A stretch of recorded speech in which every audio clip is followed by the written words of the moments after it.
Over the last 5 years, the number of children with social media accounts has increased by 65%. What children don't realize is that their present actions will not only have short-term effects, but will also come back round to haunt them in the future. One common example of short-term consequences is when a child posts that they are abroad with their family. This lets the potential robber know that their house is available. This does not only happen with social media, however. Children who play online games, such as Club Penguin and Moshi Monster, are also more likely to give out personal information to strangers. The reasoning for this is because the other players appear to be from around the world, in other words, not close to them. Therefore, they believe that the chances of them ever meeting face-to-face is about zero. This increases their level of trust dramatically, so much so that in the past children have given out home addresses, phone numbers, and even personal information about their friends and family.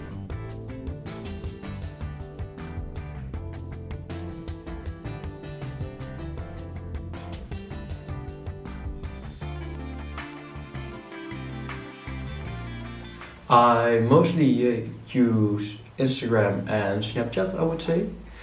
And I also do use Facebook, but I don't use that as often. I think my Instagram usage would be around 3 hours a day. And Snapchat I don't know that well, and Facebook I don't use that much, so probably less than 50 minutes for that. I think most young people use their phones quite a lot these days, and I think I'm actually quite average. And it might be shocking, but I think that's true. I was on a holiday with my family in Greece, and I posted a picture on Facebook stating that we were having a lot of fun in Greece, and it also had the location tag in there, which wasn't the smartest idea. Well, yeah, I don't know who, but somebody saw the post, probably a friend of mine, and our house got robbed. So not everything got taken, but a lot of the stuff that we had got taken, and well, it was basically my mistake.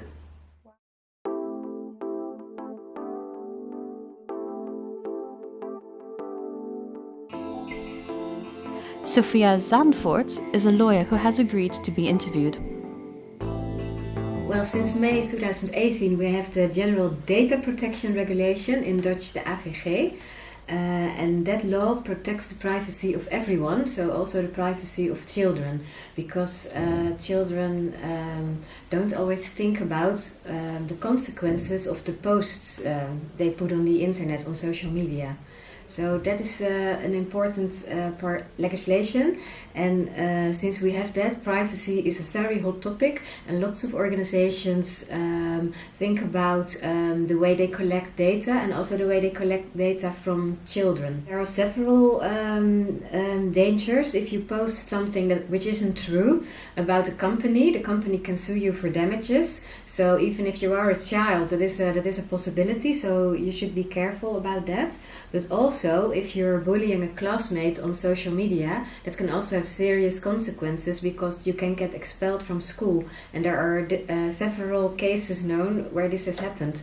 So you should be really careful about what you post on social media. Well, strictly legally, you don't give up the rights, because if you make a picture, you are the one who owns the copyright. But if you post that picture on social media, most social media companies have general conditions in which they say they can use your photo. So they can use the photo you post for their own commercials, for example.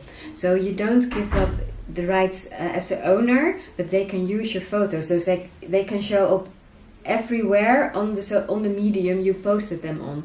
So you should keep that in mind. And most social media organizations do not use that possibility, because then all their customers would run away. But in the general conditions, there are certainly regulations that say that they can borrow your pictures. Be careful what you say yes to, because usually all of us, I also do the same.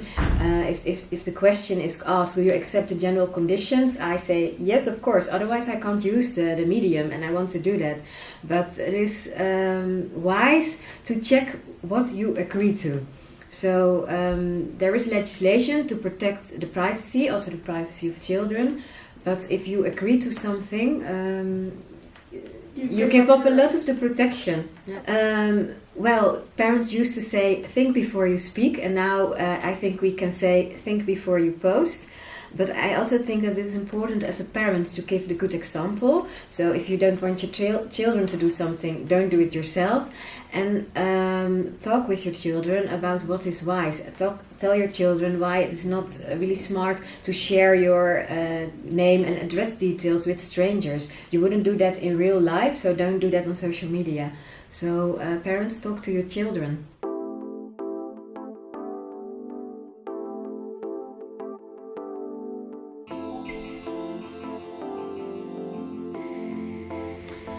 I made her, first of all, aware of the dangers that there are on the internet. I told her that there's people out there that want exactly that, her information, and that there's companies that are built just on that, selling information. And I think I did that to the point that she was at least slightly scared of what might happen with the information that she was giving away on the internet. So I gave her means actually to avoid those kind of things by telling her never to use her real name, by using different email addresses than a regular email address, and never supplying information like a phone number or an address or something like that. And whenever she was in doubt, I would ask her to actually just ask me whether it's okay what you're doing, and she did very often.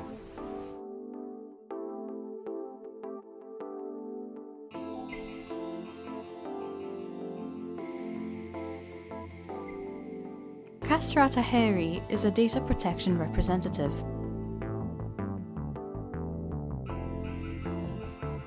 That depends a little bit on the type of private data that you want to avoid to get exploited. If you're talking about names or age or the regular personal data, then I would suggest that you stay out of the internet or any network or anything where you have to give in these information. But if you're talking about credit card information or about banking information or anything like that, you should always make sure that the person that you're giving this information to has some kind of a privacy policy which limits him to give out your information to a third person or a third party. Well, this is actually a funny question because when you think about it, children are always very innocent. So they are not thinking about bad people online, in chat rooms or anything, predators or whatever. So what they do is actually giving out the information to anyone who is asking them for information. The responsibility for any parent should be in this case to take care that their children are aware of, well, let's say, bad people within the internet or outside the world, so that they will not give out any personal information about themselves which can rely back on them.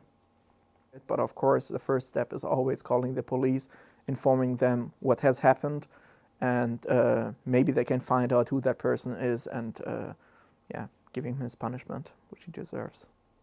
There are actually tools which can help you to prevent children to go on let's say, open sites, or also tools which can help you as a parent to overview, except for the browser history, which can be deleted, but overview the things that your child is doing on the internet.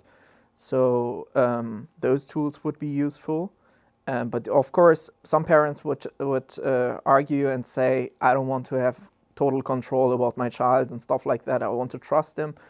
But on the other hand, I would always talk to the child and inform him about the situation that is going on, that he's on the internet, and that he should be aware, he or she should be aware that there are bad people outside which want to get his information, get his name, or want to have pictures of him or whatever, and that the child shouldn't do such stuff. So you can teach that it is actually the same thing as you tell your children don't talk to strangers or whatever. You do that the same thing, you do the same process for children which are on the internet. To conclude, here are some tips that you can give your children. Companies make money off your information, so treat the internet as a stranger. Never use your real name. Make a fake email address and use it when you don't trust a site 100%. And never share your home address online. And it is important to remember, nothing is what it seems. Think before you post, for the internet doesn't forget. Sites where you post can use your photos for their own means. This includes social media, such as Instagram and Facebook. And just like in real life, don't talk to strangers. Don't give out any personal information and only share photos with people you know and trust in real life. And lastly, check the privacy settings of your social media.